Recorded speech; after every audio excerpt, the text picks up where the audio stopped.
Okay, hello everybody. Thank you very, very much for coming today.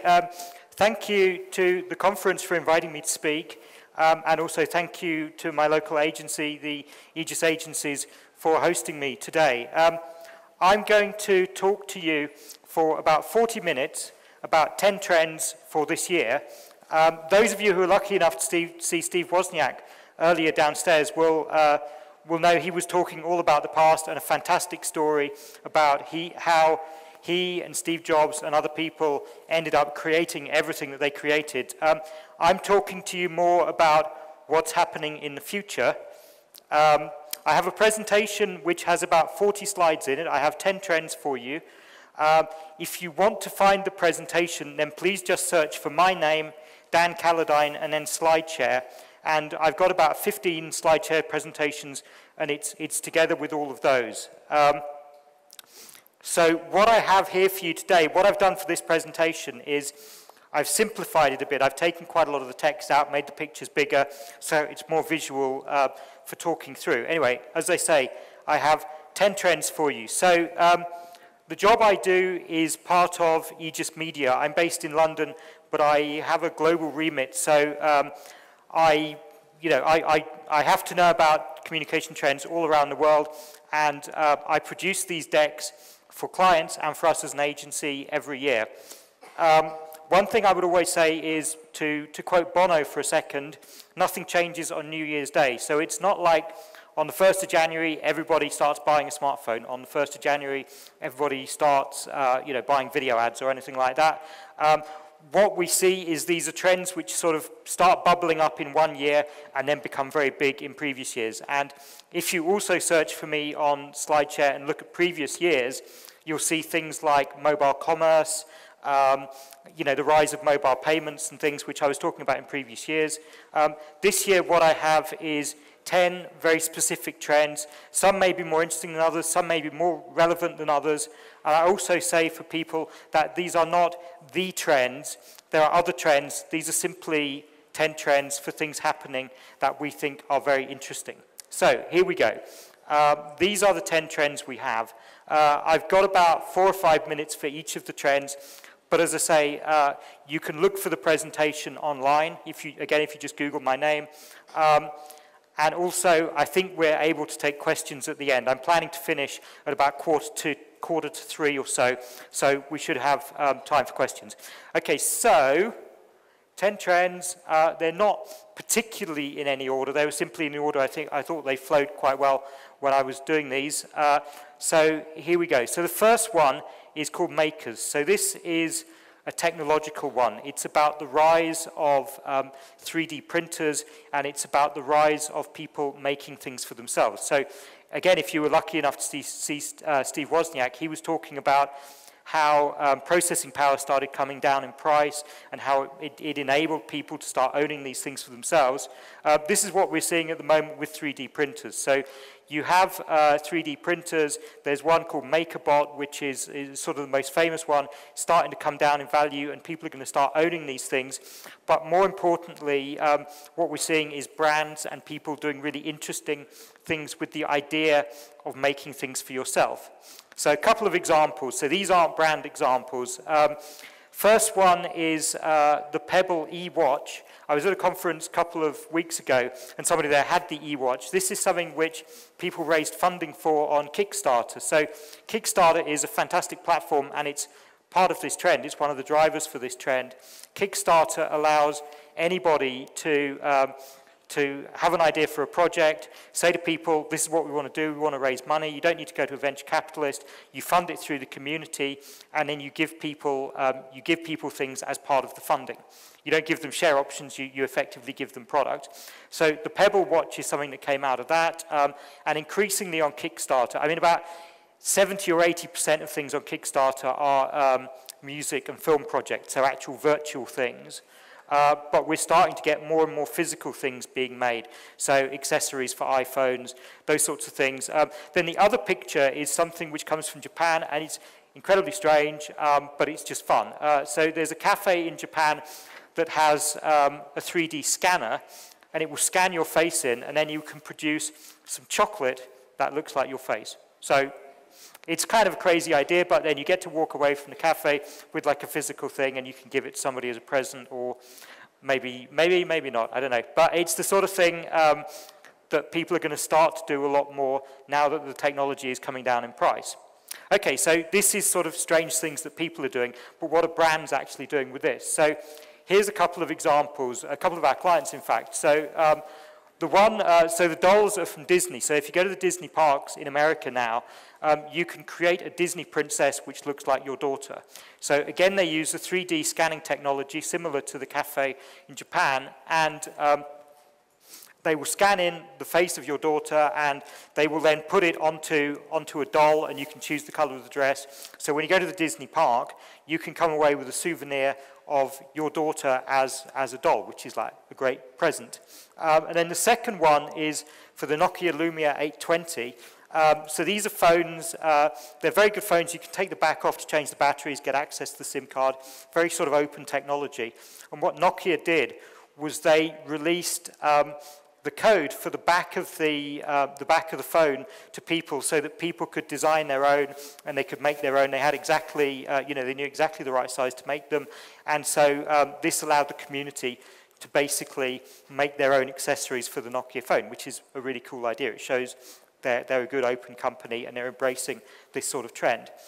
So in terms of the implications for brands, what we would say is get involved. So think about what product your audience is like, what sort of products would work as complements to the products that you make already, but also think about the sort of people that your consumers are, consumers who already enjoy your brand and the other sorts of things they like and the things that they might expect from you as a brand to make physically for them. Okay, so that was the first trend. The next one is kind of linked because it also deals with physical things, and this is the idea of online to offline. So a few years ago, everybody was talking about, e-commerce is the way forward, bricks and mortar stores under threat, and they're still very much under threat from e-commerce players. But what we're starting to see now is that a lot of online stores are starting to get physical presences. So for example, in fact, you see this downstairs. Amazon now have lockers in some countries. So if you're not in when the postman comes, or you're not allowed to get things delivered to work, Amazon have these physical places where you can go to get your goods delivered, and then you can go there, you can key in a code, and you can collect the things that you've asked for. eBay also do this. So eBay in the UK do pop-up shops. They've done them for the last two Christmases in London, and even though eBay is online only, no physical presence for most of the year, at Christmas they have these shops and they put them in places where people go shopping to interrupt them and actually provide a reminder in a physical setting that eBay exists and eBay is a good place to do your shopping. So you can't actually buy physical things in the shops, but it's a good way where you can get experience of the brand, and they'll show you how the mobile apps and stuff work. Okay, so some more examples of this. These are two very neat examples, I think. The one which shows the people with the racing cars, that is something which Nissan have done with Gran Turismo. So Nissan took the game Gran Turismo, and they reached out to the community of players, and they said, hey, you're really great at this video game. How are you with driving real cars? And they took some of the players from Gran Turismo, and they trained them. They took them to the Le Mans racetrack, and they trained them to drive real racing cars, and some of them were really good. And so they made a virtual experience, which is a car driving video game, into a physical experience for some of the people. And it was a really, really good way to promote Nissan. And then Google have a new mobile game called Ingress, which is all about what you do in the physical world. So it works a bit like Foursquare, where it's a mobile game, but it's not like Angry Birds because you're playing it in the real world. You're playing it in a real situation, and you can check in, and it's effectively taking something which is online and putting it offline into the real world.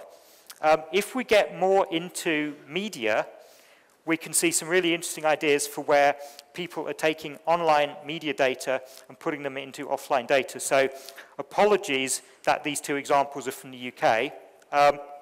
The one on the right-hand side is for the game Halo. So when Halo was launched in the UK, what they did was they asked fans and players to sign up to be part of the army on Facebook. So you'd upload your picture on Facebook, and it would say, you know, we're holding a recruitment for the army. If you want to join the army, upload your Facebook picture and you know, give us your name and stuff. And then at the end of the TV adverts, they had adverts on TV for about 20 or 30 seconds. Last 5 minutes of the TV advert was data streaming in from Facebook. So they took online data and they put them into an offline media form. The other one is, if you recognize Ray Winston, British actor, he does these adverts for a gambling company in the UK called Bet365. And these happen during a football match. And what it says is, so the advert comes along, and for about the first 25 seconds, it says, you know, place a bet during halftime now, and then you get this bit which is silent, but you don't really notice, you can't really see the join, it's done very cleverly, and it sucks in some live odds based on the actual, on the Bet365 website, and so it will give you the actual odds of something happening in the game, you know, based on what's happening in the game, the sort of bets that they're seeing already. And so, again, what it's doing is it's taking live online data and it's feeding it into an offline media format. Okay, so what are the implications of this for brands? So, again, it's something that brands can get involved with. So think about areas, if you are an online-only brand, think about areas where you can go offline. So if you're a retailer, and you just do e-commerce, then think about having physical stores at some time of the year. So things like pop-up shops, I mean, pop-up shops are very popular in the UK, they're a real trend over there. And then also think about the data that you have that you produce online and think about ways of using that offline. In fact, another example, there's an online retailer in the UK which is a brand for parents and for kids. And they now put live prices into the stores. So when you go into the store, instead of having like a permanent, you know, like just numbers on the shelf giving the prices, what they have is a little screen, and the prices can be updated in real time from the website.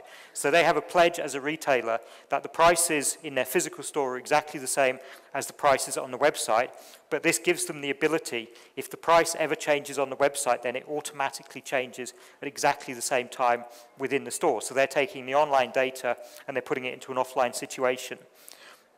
And also, and the other aspect to this, obviously, is using offline as a redemption thing for online. So if you're doing online advertising, make sure you can track or get some sort of way of tracking where people respond to online advertising in a physical offline situation. So if it's coupons or something, then make sure where people are using those in store, or if people are responding to online advertising, then you can have some sort of way of tracking the effectiveness of this in-store, because more and more as people walk around with mobile phones, they're going to be responding to adverts on the internet in a physical way by just walking into your store. You know, they might be doing a search in the street and then suddenly they'll walk into your store 5 minutes later. So it's really important to be able to track those things.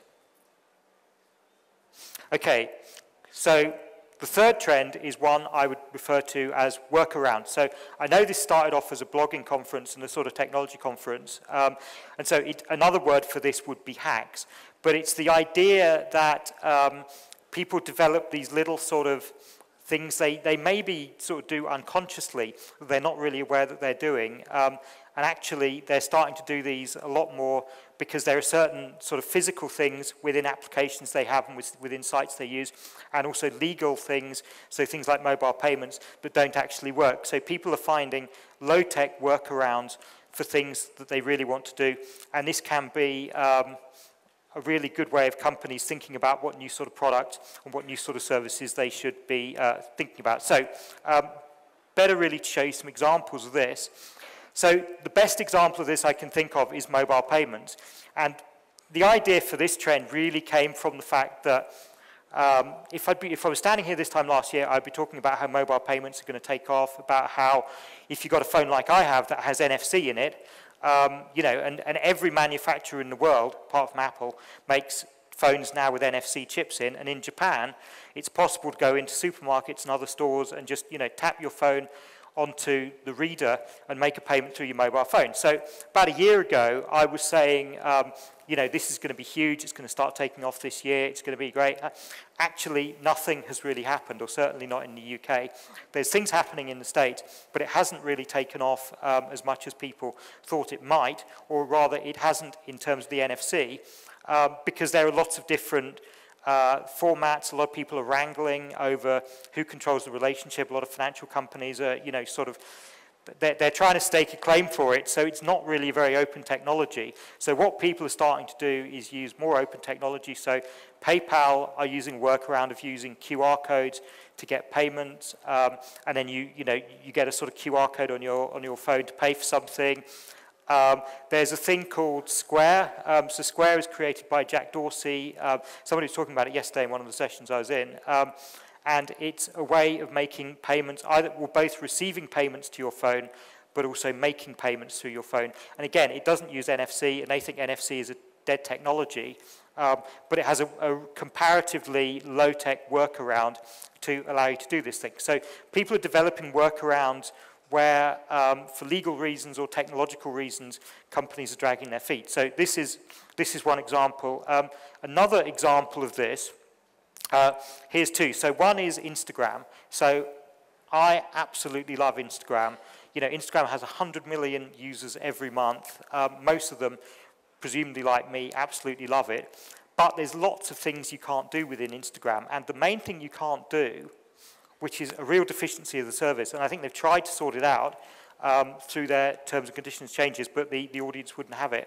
You cannot share other people's photos. So if one of my friends posts a photo of a beautiful sunset or beautiful piece of food or beautiful kitten or something like that, I cannot share that picture. I can like it, I can put a comment on it.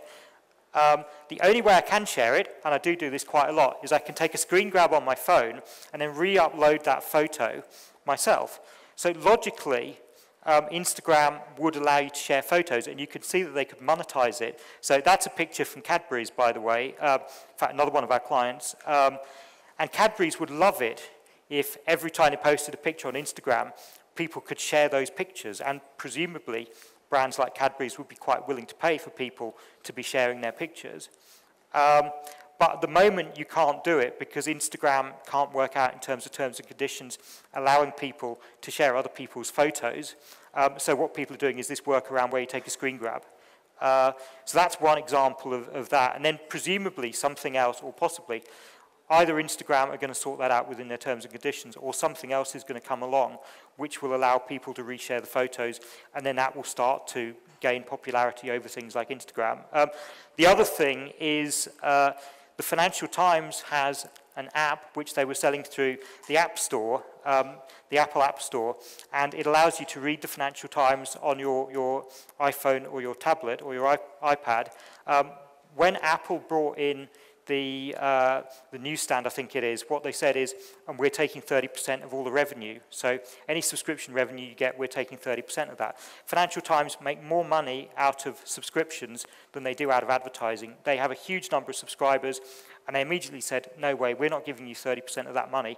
So they made an HTML5 app that you get through the App Store, but doesn't actually take any money, and then you subscribe directly within the app to the Financial Times. So the Financial Times had a workaround for Apple's charging model. So other examples of things where people are sort of working around technological conditions, they're working around things technology basically weren't allowed them to do.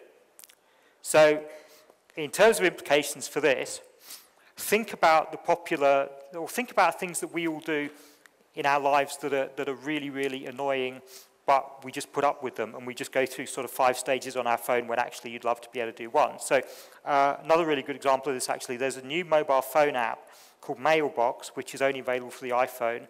One of my colleagues had it last night, and I was playing with it. It's absolutely brilliant. The company is about 3 months old. It's already sold for $100 million. It's only available for the iPhone. You've got to join a queue if you want it. But what that does is it allows you to manage your mail on your phone much more easily.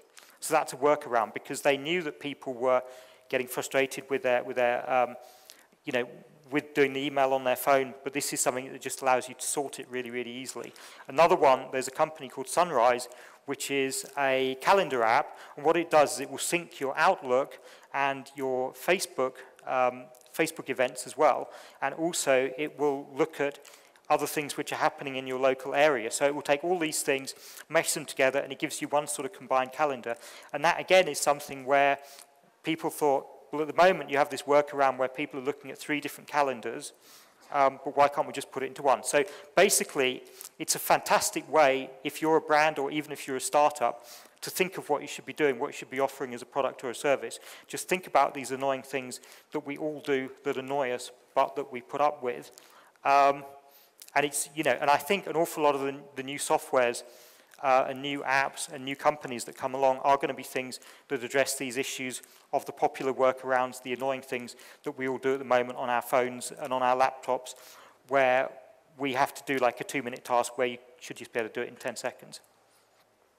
Okay, then, the next one I'm going to talk about is the whole idea of paid. So I thought I was being quite brave when I first thought about doing this as one of my trends for this year, because a few years ago, the whole thing was the idea of free, the whole thing was the idea of freemium.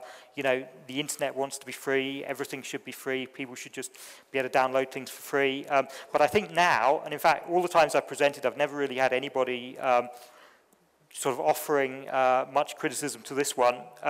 It's the idea that as the internet is developing and as digital media is developing, people are now finding more ways to get money out of people, more ways to get people to pay for things that, you know, in other times they might have expected to find online for free. A quick caveat, I'm certainly not saying that this is the end of piracy. In fact, there's never been more piracy in music, in videos, in, you know, intellectual property and everything.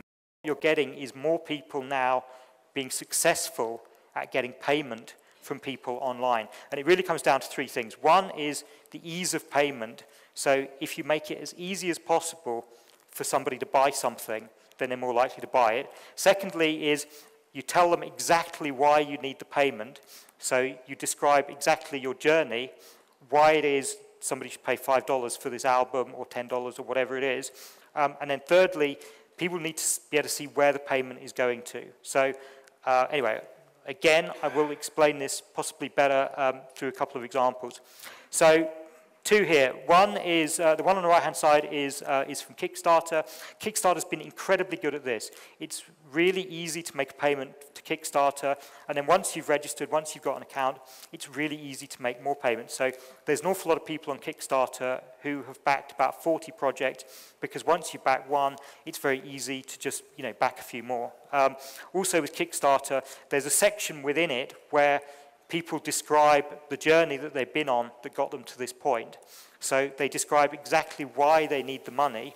And then also, there's a sort of whole feedback loop where you can see exactly where the money is going. So you can see if you pay $10 for something or $50 to something, you can see exactly where the money is going. And then when the project is finished, I mean, you know, you get regular email updates. And then when it's finished, you get what they promised you if you gave the money. Second one is the comedian Louis C.K., who's an American comedian. He made about $1 million, or slightly over $1 million, by producing a comedy, effectively a comedy record, and having it for download.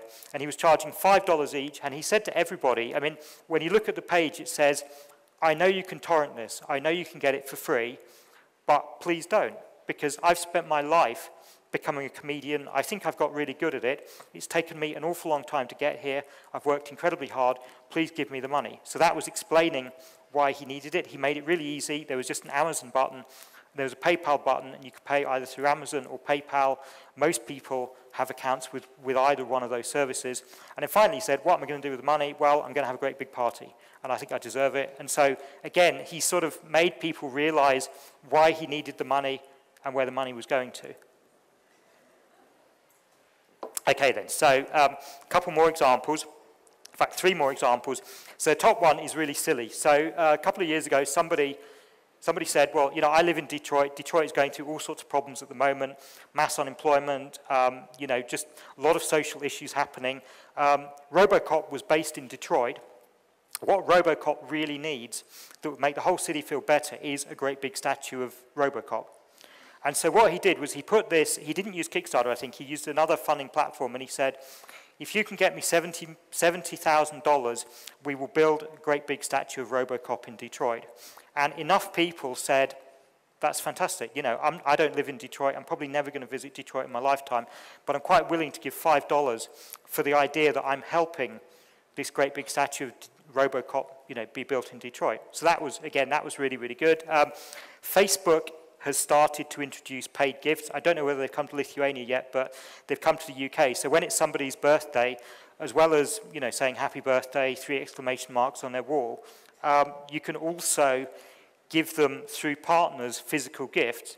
So you can give them chocolates, you can give them t-shirts, you can give them Starbucks vouchers, lots of things like that. And again, you know, Facebook have just made it really, really easy for you to make that payment. You just, you know, it's basically, once you're set up, it's as easy as doing a like. So again, people are paying for things and they really don't mind doing it. And then finally, this is a charity based in the States called Charity Water, and they provide drinking water for villages in Africa. And what they do, again, they make it really easy for you to give the money. And then when you've given the money, they give you regular updates on the project. And then when it's finished, they send you photos, I mean, you know, to your email address. They send you photos of the pump installed and the fresh water. And they also give you, you know, a link on Google Maps so you can actually see exactly where it is. So again, it's about accountability. They're showing you exactly where your money is going to. So again, for implications, I mean, a lot of people just give stuff away because it's online, and they say, you know, it's on the internet, it's got to be free, and it doesn't necessarily have to be.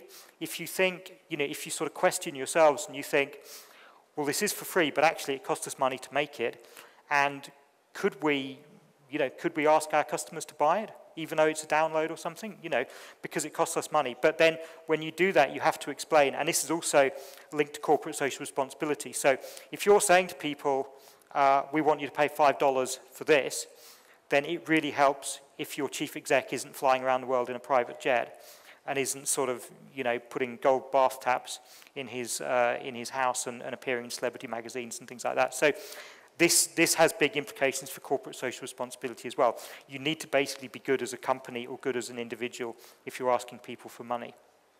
Okay, so next one is kind of linked to this, and this is the idea of digital scarcity. So logically, there is no scarcity on the internet at all. So have you, I won't ask if anybody's read it, but have people in the room heard of the book 50 Shades of Grey? Okay, so you've heard of 50 Shades of Grey, right. Again, I'm not asking if anybody's read it, but within 3 months, E.L. James, who wrote that book, became the best-selling author ever on Amazon in the UK. So she has sold more books through Amazon in the UK than J.K. Rowling has. And the main reason for that is that because so many of them were ebooks, the publisher never had to, you know, decide how many to print and then go away and print some more, and there's going to be a delay and things like that. So if you wanted to read that book, you could just click the button and it would download. There is potentially no scarcity, no running out of supply within digital media. But what's really interesting is that people are now starting to limit the availability of things and to artificially create scarcity because it creates more interest, it can put prices up, it can make people pay for things where they wouldn't do otherwise. So picture there, I'm actually going to flip onto this. So the picture from the other slide, this is something that eBay did during London Fashion Week. So with eBay, if you have a store on eBay, it doesn't really cost eBay any more money if the store is there all year round, and actually you'll probably do better because you'll sell more over the course of the whole year. But what they did during London Fashion Week was they produced an online pop-up store, which makes no sense whatsoever, for the brand Henry Holland. But because the goods were only available for 1 week, people thought, I've got to buy it. You know, if I ever want it, I can't wait until Christmas, I've got to buy it now because it's only available for 1 week. So by limiting the supply, by creating artificial scarcity, they made more people want it. Again, on J.K. Rowling, she set up an online community about a year ago, or a couple of years ago, called Pottermore. Obviously, there's huge numbers of kids in the world who are fans of Harry Potter. I mean, you know, tens of millions. She limited it to 1 million entrants for the first, you know, for the initial phase of Pottermore. So to actually become a member, you had to go through a whole number of tests to prove that you were a fan of the books, to prove that you'd read the books, and you knew it. And they made it hard for people to join a thing that was completely free. And by doing that, they increased the interest in it, they increased the demand, they increased the cachet. And so when, a few weeks after that, they made it completely open to anybody to join, all the people who hadn't been able to join before and lots of others wanted to join because previously they said, sorry, you can't join, it's limited club. So again, they created scarcity. The other aspect of this is what's happening within the media world in terms of native advertising. So with native advertising, what I mean is adverts that only appear on particular channels. So Facebook have their own ads that only appear within Facebook. Twitter have their own ads that only appear within Twitter. This is Tumblr. Tumblr have their own ads. A lot of media owners are now trying to develop their own native ads because it's a really good way of avoiding people just adding you on a network buy and people saying, we're not going to buy from you because if we want to be on your site, we can just, you're on the network. You might not say you are, but we know you are. We've seen our adverts on you when we've done a network buy.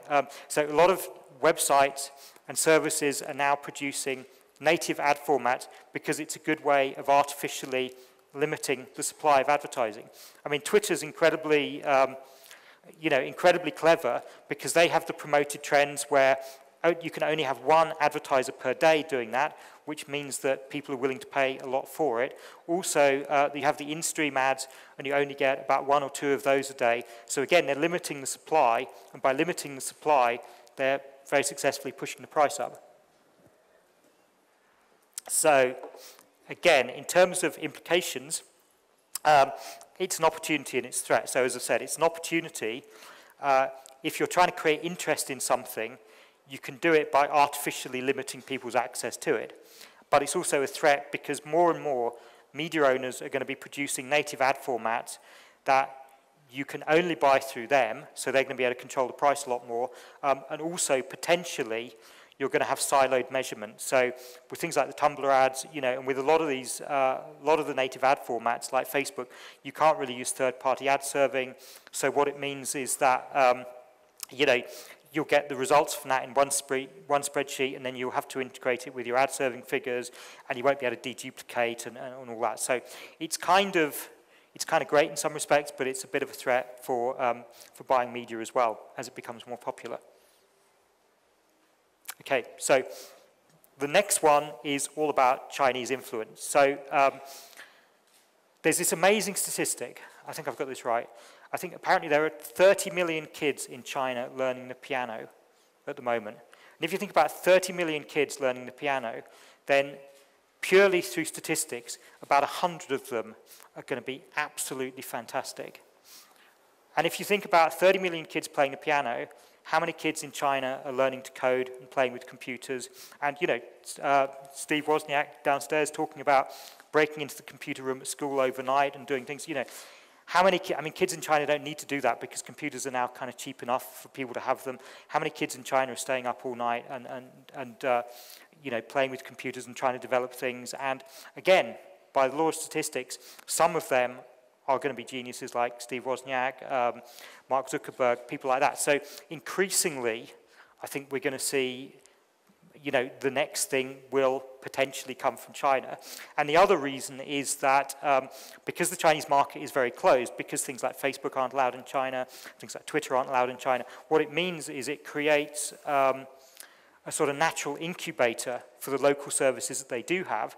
So if you have a really good service in China, like, for example, this is WeChat, you can develop hundreds of millions of users because a lot of the other services aren't allowed in.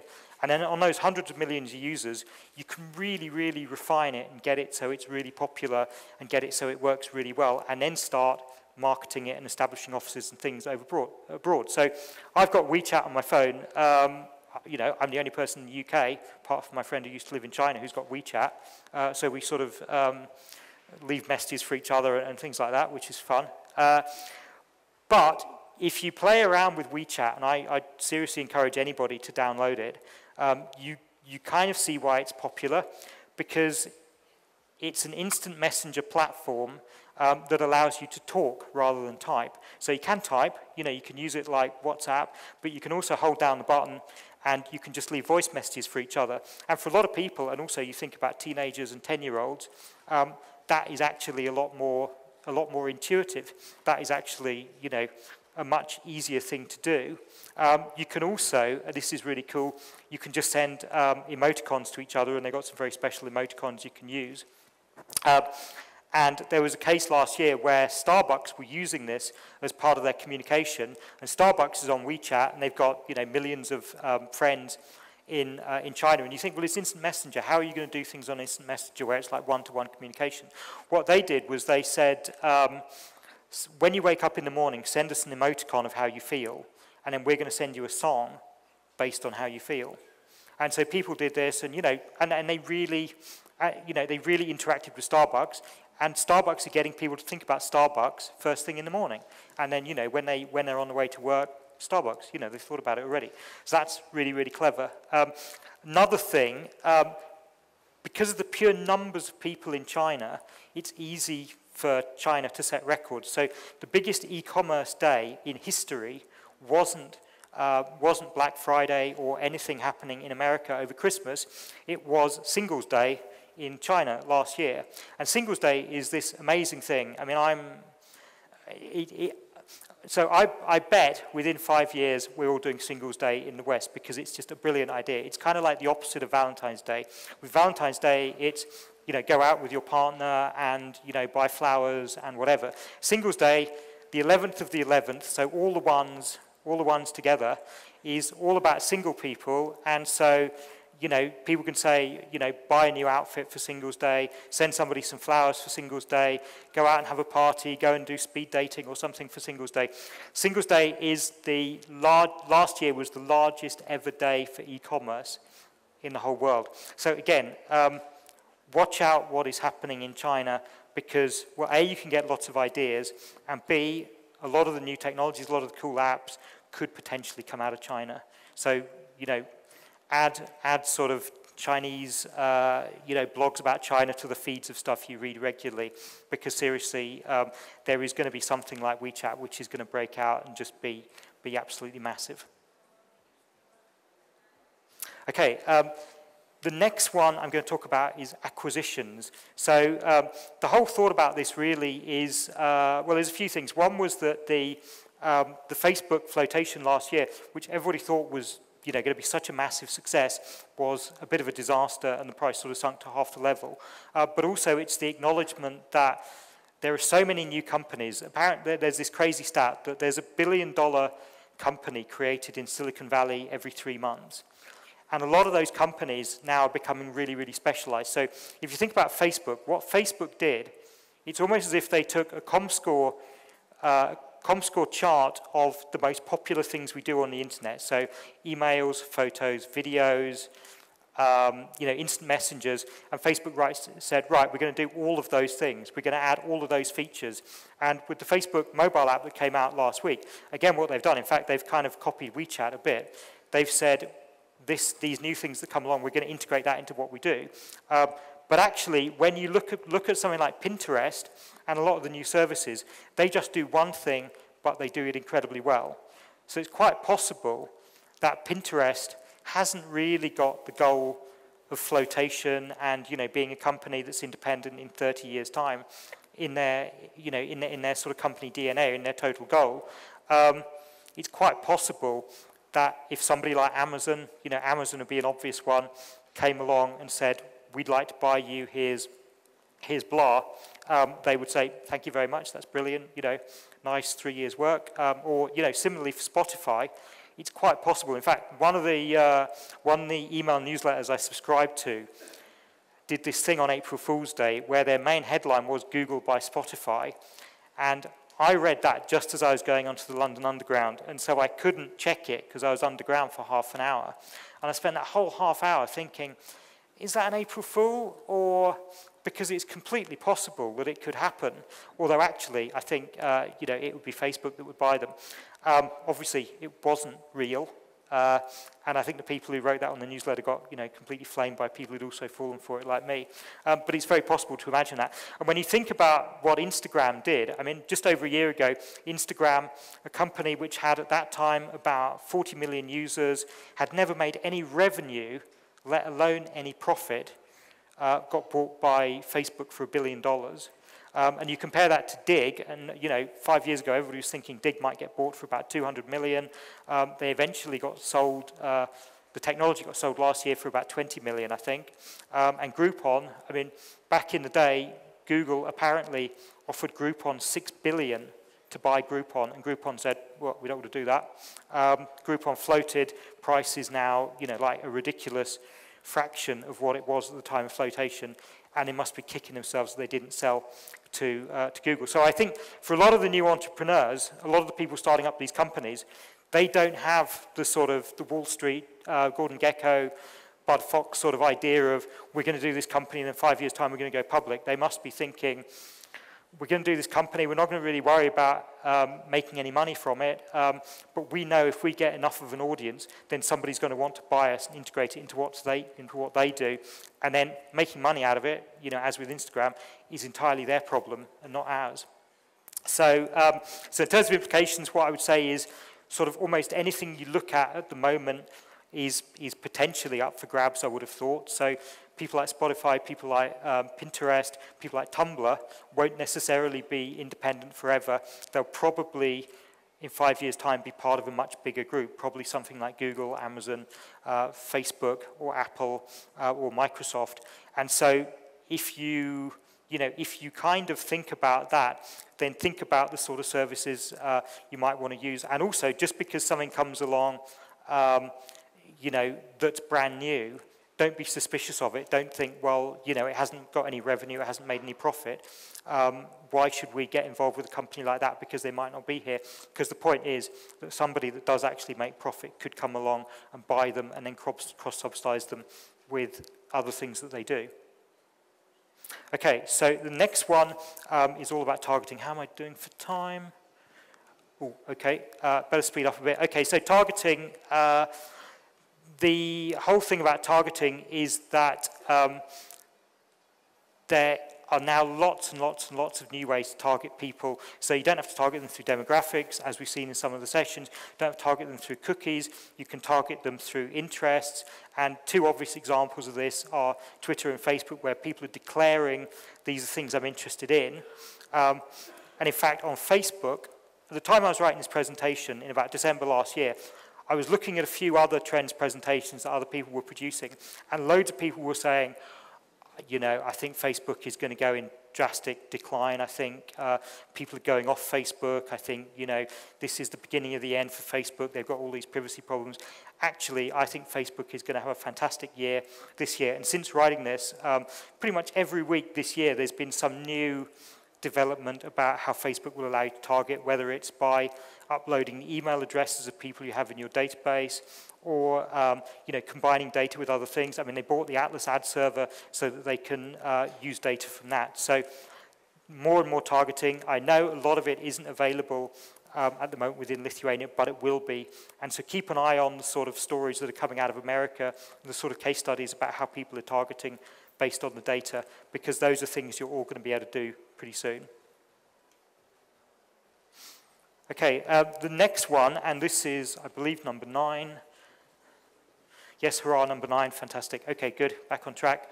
Okay, so the whole idea of news is that people love talking about brands, and people love influencing their friends and saying, I just read this amazing book, I've just heard this amazing band, I've just discovered this company that makes the most amazing shoes, and so people are starting to recognize that that's a value, and they're starting to let people use that as a currency. So again, well, two really. Amazon, they have a thing called the Vine program, where people who are really respected reviewers get an email once a month, and they say, which of these things do you want for free, on the understanding you're going to write a review of it.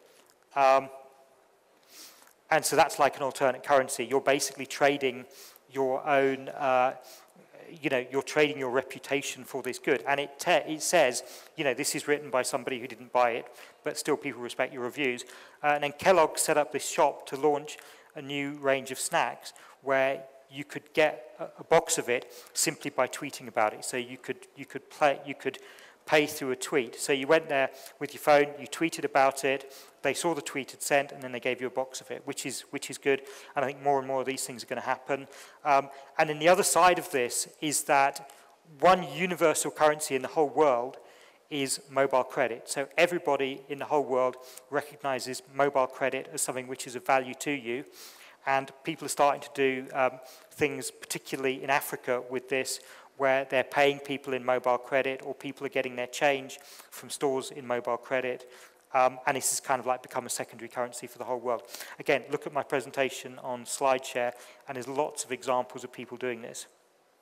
So in terms of the implications, you know, recognize the value of social, recognize the value of people talking about you, and realize that you can do this as a sort of currency and allow people to buy things with it. And also the idea that, you know, mobile credit might be something that you could potentially reward teens or younger people with, or certain sort of parts of your audience.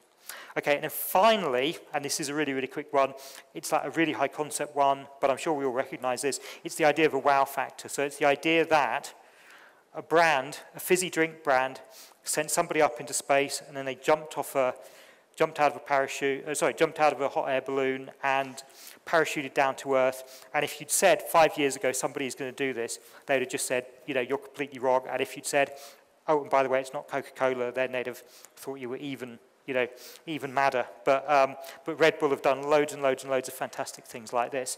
But it doesn't have to be, you don't have to send somebody to space. This is something that McDonald's did in Australia for Australia Day. So McDonald's has always been known as Maccas in Australia. They're very, you know, very informal people, like to use slang. They've always called it Maccas. So McDonald's said, right, for this Australia Day, what we're going to do is we're going to rebrand all of our stores Maccas.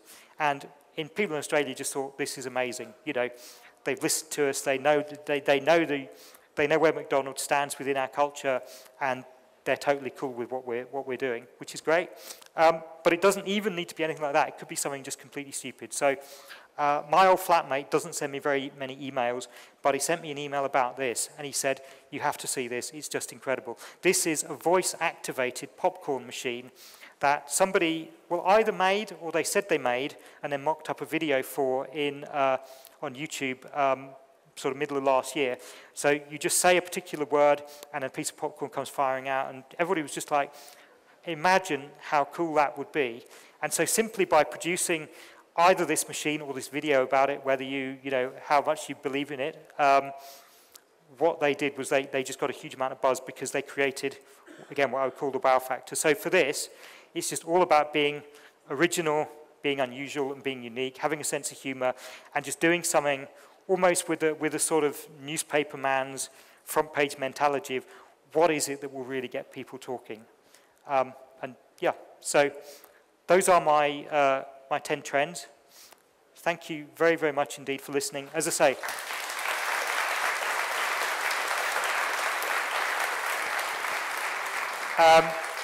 you can get the whole presentation with notes and background material if you just Google my name and put SlideShare after it. But thank you very much indeed for listening. Thank you.